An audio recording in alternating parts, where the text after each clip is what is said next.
Sa mong pagabuhaton, Lord God. Lord, daghang pa mga kalag, Lord God, madala sa imong ilang, Lord God. Lord, matag sa kanamo, mamaulit na malipayon na masulod yun sila kasing-kasing ng una-una, Lord God, ug ila pong ma-share sa uban, Ginoo, Lord God. Lord, ikaw ang tanang Lord Maya, in Jesus' name. And may gabi sa tanan, no? Itong primero na akong share dari medyo kulba naman to, karong kurog naman yun.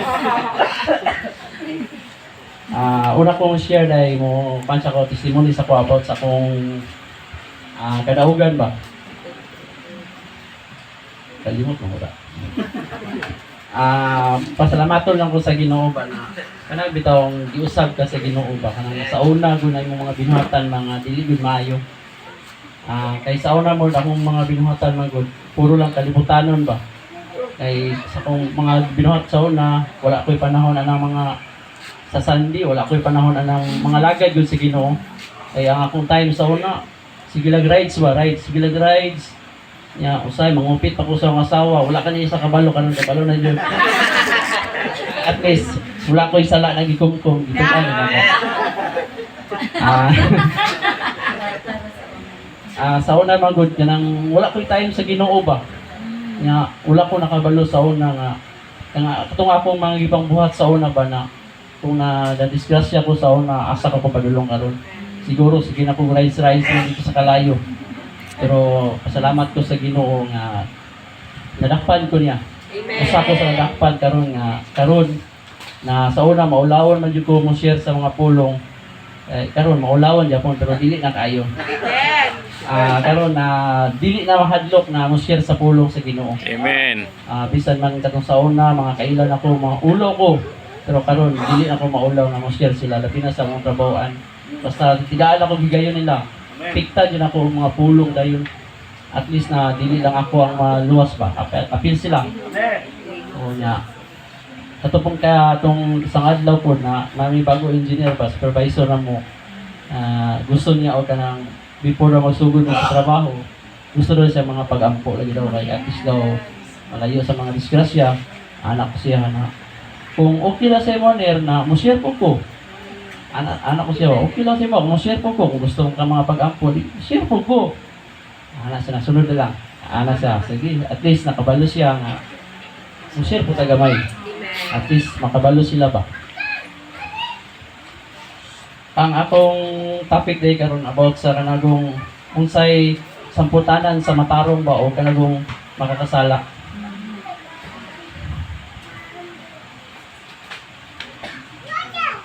Diri sa kuan ba sa Ezekiel 14:12 to 23. Diri sa 12. Og ang Ginoo mingon kanako sa 13, tao, kung makasala kanako ang usa ka nasod tungod sa ilang pagbiya kanako, silutan ko kini og kuhaon ang gisaligan nila sa ilang pagkaon o padad-an ko sila gutom aron mga matay ang mga tao o kahayupan. Sa 14, bisan pag nagpuyo, uban kanila si Noe, si Daniel o si Job, kinira sila maluwas tungod sa ilang pagkamatarong. Ang Ginoong Diyos mao'y nagsulti niini. Sa 15, kung patunghaon ko sa ilang nasod ang mga ihalas nga mananap aron mulaglag niini og maghimo ni kining kamingawan ug wala na'y tawo nga moagi niini tungod sa mga mananap. Sa 16, ug bisan pag nagpuyo uban kanila kining maong tulo ka tawo tungod kay ako Dios man nga buhi, kining tulo ka tawo dili makaluwas sa ilang mga anak kundi sa ilang kaugalingon lamang. Ug ang yuta mahimong kamingawan. Ang Ginoong Dios mao'y nagsulti niini. Sa 17, ug kun padad-on kog espada ang maong yuta ug moingon ako nga ipahabas ko sa espada ang nasod o pamatyon ang mga tao o mananap. 18, ug bisan nagpuyo uban kanila kining tulo ka tawo tungod kay ako Dios man nga buhi, kining tulo ka tawo dili makaluwas sa ilang mga anak. Ang ilang kaugalingon maoray gayoy maluwas. Ang Ginoong Dios mao'y nagsulti niini. Sa 19, o kung padad-on ko silang sakit o tagbawon ko ang akong kaligot-got pinaagi sa pagpatay sa mga tao ug sa mga mananap. Sa 20, bisan nagpuyo uban kanila si Noe, si Daniel ug si Job. Tungod kay ako buhi man nga Dios, kining tulo ka tawo dili makaluwas sa ilang mga anak. Mauray maluwas ang ilang kaugalingon tungod sa ilang pagkamatarong. Ang Ginoong Dios mo'y nagsulti niini. Sa 21, kini ang gisulti sa Dios, ang Ginoong Dios, ipadala ko sa Jerusalem ang upat ko kadagkong silot, ang gubat, gutom, bangis nga mga mananap ug sakit nga mulaglag sa mga tao ug sa mga mananap. Sa 22, kung aduna pagayoy mahabilin nga maoy mutabang sa ilang mga anak nga makaikyas, unya muduol kanimo ug makita mo ang ilang kapagkadautan masayod nga husdo ang silot nga gipahamtang sa Jerusalem. Sa 23, makasabot ko nga dautan sila kaayo, masayran mo nga wala ko buhata ang tanan kong gihimo niini sa walay lamay kapisakaran. Ang Ginoong Dios mo'y nagsulti niini. Mao ni wa gipadayag ni sa Ginoo sa tuwa ba about good sa unsa ang saputanan bitaw sa kamatarong o sa makakasala. Gipadayag ni sa Ginoo sa tuwa kay tungod sa mga tao karon ba nga puno na kayo sa mga sala ba. Ana bitaw nagbuot-buot na lang silang kaugalingon ba. Wala sila nagunahuna nga ang Ginoo nga nagbuhat sa tuwa diri sa kalibutan mas naglabaw pa silang desisyon na mahimong makakasala. Diri sa 13 ba, ana siya na, tao, kung makasala ka nako ang usa ka nasod, tungod sa ilang pagbiya ka nako, silutan ko kini ug kuhaon ang gisaligan nila sa ilang pagkaon o padadon ko sila gutom aron mga matay ang mga tao sa kahayupan. Nagpasabot diri ba na gipadayag sa Ginoo ba, kung makasala ta ba, sa wala pa tayo sala, kung makasubuhan tag sala, mao ni ang silot nga ihatag sa Ginoo sa tuwa. Mao ni ang silot nga gihatag sa Ginoo sa tuwa ba. Wala ni. Kaning mga silot ba kaning mo dili maayo ang kwan ba kung kita makabot og sala. At least gipahibalo ta sa Ginoo kung unsa ang atong mga silot nga mga atong mga kwan ba maangkon ba.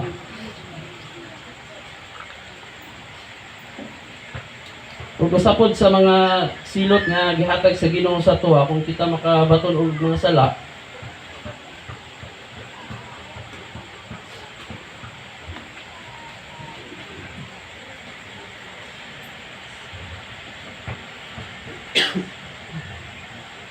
Sa 21, kini ang gisulti sa Ginoong Dios, ipadala ko sa Jerusalem ang upat ko nga kadagkong silot, ang gubat, gutom, kabangis nga mananap ug sakit nga mulaglag sa mga tao ug sa mga mananap. Karon man nahitabo na ni karon ba, di ba? Karon nahitabo na ni sa mga laing lugar nga mga kagutom, kabangis, madagkong silot ba, gubat nga magira. Karon nahitabo na sa Israel. Di ba? Sa asa pa to dapit sa daghan na kayo nahitabo ni ba? Sa Marawi karon nahitabo na tungod sa mga tao nga nagbuhat og mga dautan.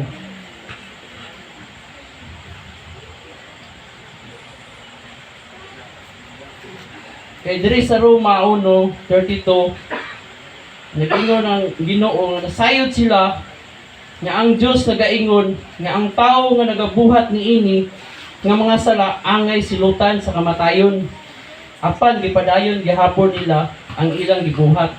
Ug dili kay kana lang malipay bagayod sila kung aduna sila'y makita nga nagabuhat sama sa ilang gibuhat.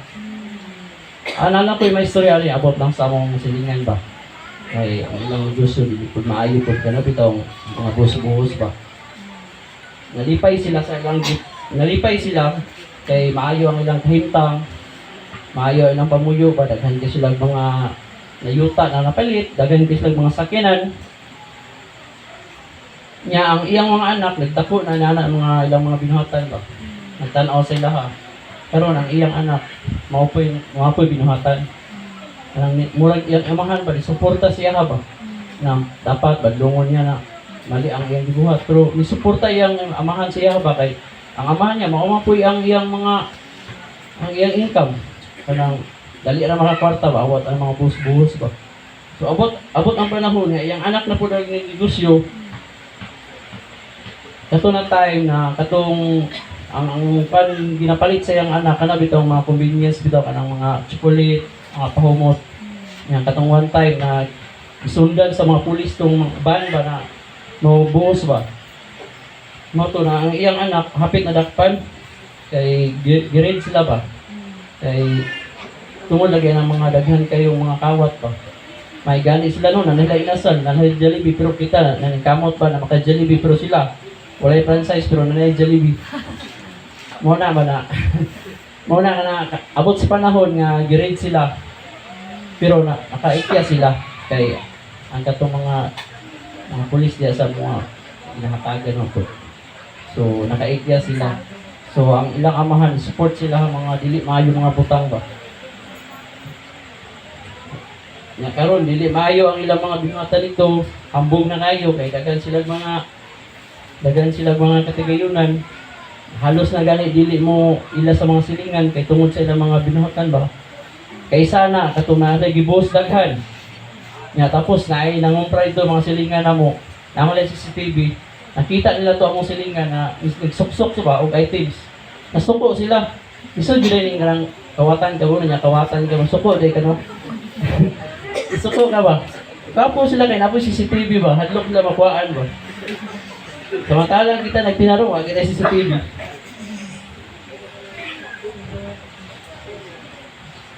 Og diri pod sa kuan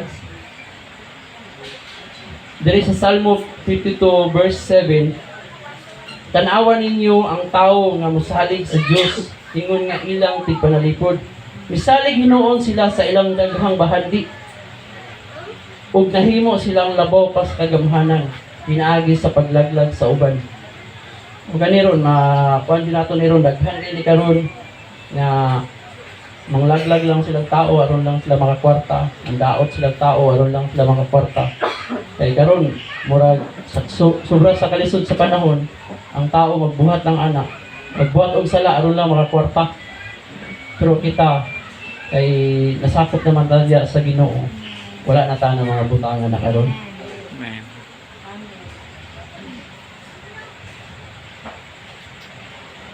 So, diri pod sa kuan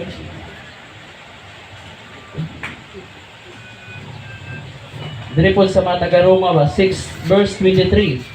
Kay ang bayad sa pagkasala mao ang kamatayon apan ang gasa sa Dios mao ang kinabuhing walay katapusan nga anaa kang Kristo Jesus nga atong Dios. Bisan dai kita no nakabuhat kita mga sala basta mangayo lang tag pasaylo sa Ginoo.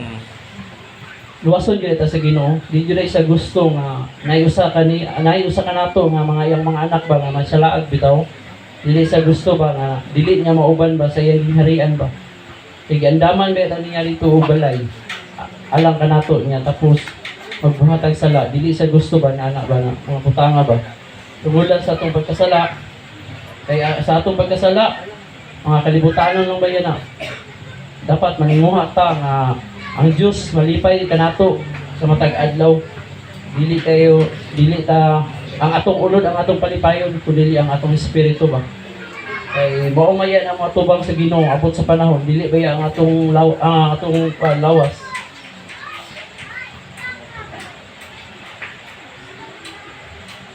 Diri pod sa kuan sa Lucas 5 verse 23, wala ako si Jesus ba na wala ako muanhi aron sa pagtawag sa mga matarong kundili sa mga kasala aron magkinulsol.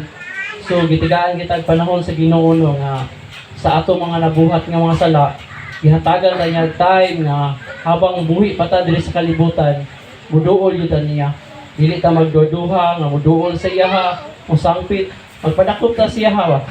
Dili kay ingon magpagahi-gahi tagulo. Una-unaon lang gud nato nga ang Ginoo ba mao ay nagbuhat sa tuwa, mao ay naghatag sa tuwa kusog, hangin, ang magpinginhanglan nato. Dili kay magpagahi-gahi ta ba, dili kay mulabaw pa ta sa Ginoo. Iya ra man ang anak. So dili dito dapat mutuman niya ta sa atong amahan.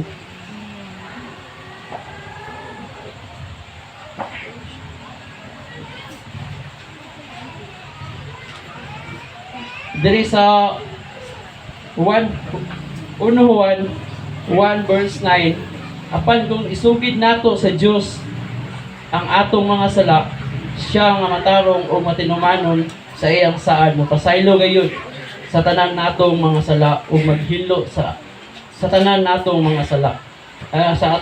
Sa tanan natong mga kalapasan. Glory to God kay ba no? Kay bisan man na kita natay mga kapakyasan apan ang Ginoo ba kanunay mag-comfort sa tuwa. Dili bitaw sa gusto nga mahuyang ta, dili sa gusto nga makasala ta. Nasa paminti sa tong likod ba? Ay matinud-anon man sa naamahan. So dapat matinud-anon po ta na anak siya ha. Amen. Kita mga amahan, sugot kay ta nga matinud-anon tas tong anak niya, atong mga anak mga maldito kayo, maldita di ba dili. Mao po na atong amahan nga dili sa gusto nga kita may salaag ganiya. Dapat tinumanon ta siya ha kung sa iyang mga sugo. Dapat sa tuwa ka pinagtapo karon dapat may tinabangay ta. Dili ta magnotay, may tinabangay ta kanang mga lagad dito sa Ginoo. Kaya kanang medilisim lami kayo mga makikuban. Kana bitaw makaagi ko diri. Dili na ko gusto mo uli ba? Gusto na ko makikuban ng tabernacle ba? Kudaghan pa lang daginan siya no. Siguro maangyaw ko ka pastor ba, mutukod ko gamay diri. Ay, dako. Ay, di ko gusto ba, kanang bitong maglagyo. Dahil na yun sa una, kung sa karon. Ay, once na makadagan, nagawang sakyan nandiyan, mingaw, mabudayan na yun. Alam niya mo, overnight na rin. Overnight na pastor. Bago kayo dyan eh. Overnight. Ito, lami, bitaw kayo. Nasamot na bitaw na mag-uban. Kanang lakaw. Bawa naman itong kuhan ito, katres. Ngayon ko ba nga mo, yun ang tinuod nga pamilya. Amen! Kaya ito, ang iskutan ba, puros lang sa Ginoo bitaw. Kaya dili lang para sa una, mga barkada na muna. Sa isgutan, mga butbot ba, mga butbot. Na wala din bitaw kapadulungan. Puro lang inom. Na iskut ang inom, muna magbugas to. Ako wala yapon bugas to. Wala yapon.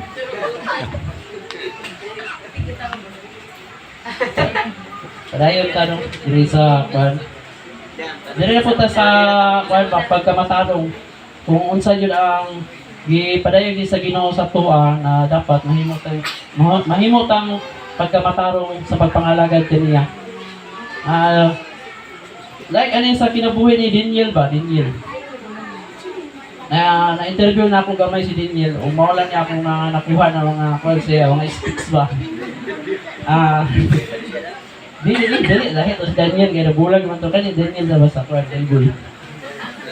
Ana siya mo na yung mga batasan ba kaniadto nga nahimo sa matarong. Dako kay sa pagtuo o pagsalig sa Dios bisan sa tubangan sa kamatayon. So bisan man nga nang delikado ang iyang kinabuhi kaniadto apan wala sa nahadlok ba isalig sa Ginoo ba. Ay kaduha Taga-adlaw siya nag-aampo. Taga-adlaw din siya nag-aampo. Kita mga igsoon, taga-adlaw ba ta mag-ampo? Amen. O mag-ampo lang ta kung na-iglesia na maabot. O maampo lang ta mong kaon. Pero kung bulan, dili.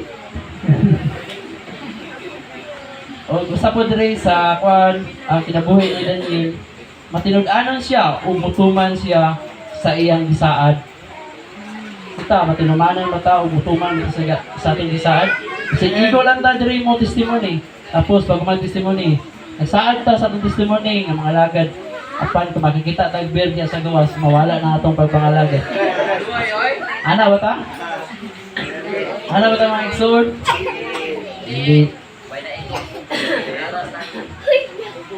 Way na igo kay wala karon. O diri ko ni Job, kinabuhi ni Job. Ug wala ikasaway sa iyang kinabuhi. So sa kaniadto si Job wala ikasaway. Ang mga tao sa ilang kwan wala gyud ikasaway sa iya kay grabe ang pagkamatarong ni Job diya sa pagpangalagad sa Ginoo. Bisan gani nawala iyang pamilya pero wala siya nahuyang. Wala siya natarog sa iyang mga problema. Kita, financial lang, matarog na ta. Ay mo kagulan ng financial kay mao nagitawag na magtinabangay ta mag-inungay ta, di ba? Kung na problema mo ng financial, pati pud may naapod may financial na problema. Wala may gasto adri karon nga walay problema sa financial. Busa na parihata ka job nga kana matinud-anon kanon na ba sa Ginoo ba?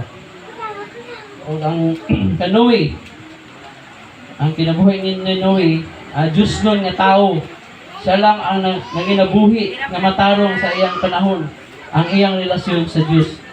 So sa iyang panahon dahil siya ra ang matarong mo to nga abot sa panahon nga gitagaan ang ilang lugar o kanang bitong baha.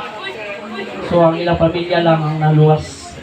Kay gabi naman to ilang lugar sa una nga mga kahilayan. Gabi pang pagbugal-bugal siya kay nagbuhat daw siya og arko nga layo sa dagat. Nga katuna time wala pa ito sila ulan ato. Wala pa ito ulan ato na time. Ato nga gibugal-bugalan sila kay nganong nagbuhat sa barko nga layo man sa dagat. Pero abot sa panahon na ang iyang mga gipanghago sila ra gyapon naluwas. Una kita sa to mga gipanghago karon sama ng mga Bible study, sama ng mga evangelism.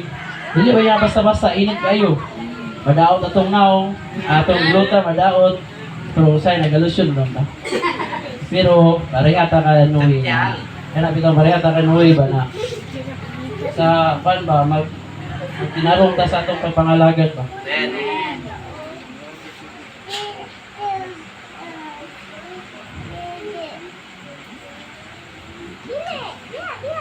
O diri pod sa kay niingon man ang Ginoo diri ba na niingon ang Ginoo diri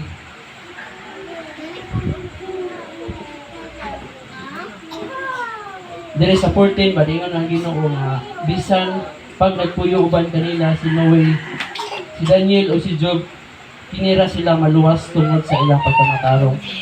Kung magtinarong dito sa pagpangalagad sa Ginoo, maluwas gyud ita no. Dili gyud ta mapakyas kung ang atong sentro ba kana bitaw sa pagpangalagad sa Ginoo, dili nato sa gulan ug kana bitaw ginautan ng mga buhat pa. Dapat si Jesus lang ang atong sentro sa atong pagkinabuhi. Kay masama kita sa kaning tulo ka tawo nga si Job, si Noe o si Daniel nga malipayon ang Ginoo na nagtanaw sa ilang kinabuhi ba tungod sa ilang pagkamatarong bitaw.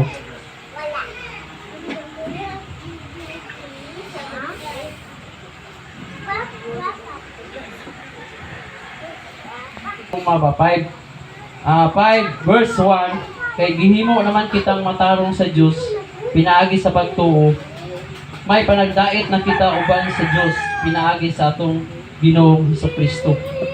So karon kay matarong naman ta diya sa mata sa Ginoo. Hindi pa nagiri ang Ginoo sa to mga gibantuhan. Amen. Kung unsa man ang kaniadto mga batasan nga dili maayo dapat ipadayon nato ang pagkamatarong sa pagpangalagad sa Ginoo. Kay para may sama kita sa kaning tulo ka tao ba nga nahimuot ang Ginoo sa ilang kinabuhi. Kay sa ilang pagkamatarong sa pagpangalagad sa Ginoo. O diri po sa mga panultihon 12 verse 2. Kahimot-an sa Ginoo ang maayong tao apan hukman niya ang naglaraw daotan. Nahimuot man ang Ginoo sa tuwa kung magbuhatan maayo. Nganong magbuhat na matag sala? Mga igsoon, di ba? Nganong magbuhat na matag sala nga ang sala kabalo naman ta kung sa ang samputanan sa sala kung sa ang atong kalaglagan. Dapat diri ta magbuhat sa matarong kay malipay ang Ginoo sa tuwa. Kung diri pod sa mga panultihon 12 verse 6 makapatay ang mga pulong sa daotang tao apan ang mga pulong sa matarong makaluwas ni atong naggihulga. Ug diri pod sa mga taga-Roma 2 ay napo diri gipanayag ang Ginoo day. Napo gipanayag ang Ginoo diri nga bisan pa nagpuyo uban kanila si Noe, si Daniel diri sa 20 ba? Ezekiel 20. Sa Ezekiel 14:20 ay nag-ingon po ang Ginoo diri ba na bisan pa nagpuyo uban kanila si Noe, si Daniel o si Job, tungod kay ako buhi man nga Dios, kining tulo sa tao dili makaluwas sa ilang mga anak. Mauray maluwas ang ilang kaugalingon tungod sa ilang pagkamatarong. Ang Ginoong Dios may nagsulti kanila. Kita ba bisipag bitawng kuan kita kanang sa atong pagpangalagad ba dasig kita ba? Mga uban-uban ta sa Bible study, uban-uban ta sa evangelism o sigasa ta basta natay mga bulaton diya sa Ginoo. Pero kung dili na ta mahimong matarong bisan pa magpadikit-dikit ka pastor, dili gyud sila ang makaluwas sa tuwa. Ang atong binuhatan ay ang hukman sa Ginoo. Dili sila bisan atong mga kasis, kabro, ang makatabang sa tao kaluwasan ko dili ang atong kaugalingon lang. Kung makita sa Ginoo nga kita matarong sa pagpangalagad kaniya, maluwas ta pero dili makita sa Ginoo nga nangalagad ta pero naray ta gitaguan ba nga dili maayo sa tong lugar. Dili gyapon ta mahimong matarong diya sa Ginoo. So ang Ginoo wala mahimuot sa tuwana. Busa karon nga nangalagad naman ta na naman si Jesus atong ginabuhi. Lubos-luboson na nato ba? Padayon na tas pagpangalagad. Hanapit ang dili nakamulingi. Dili nakamulingi sa likod para na ay kumulingi ka, matintal yun ka. E paglingin niyo mo, na may mga nagbaso na yun. Sa padayon ko, dapat dili kay nangalagad ta. Mangalagad yun, dili na mo na magpatintal pa sa uban ba? O kana lang akong gibalik ang dungog yung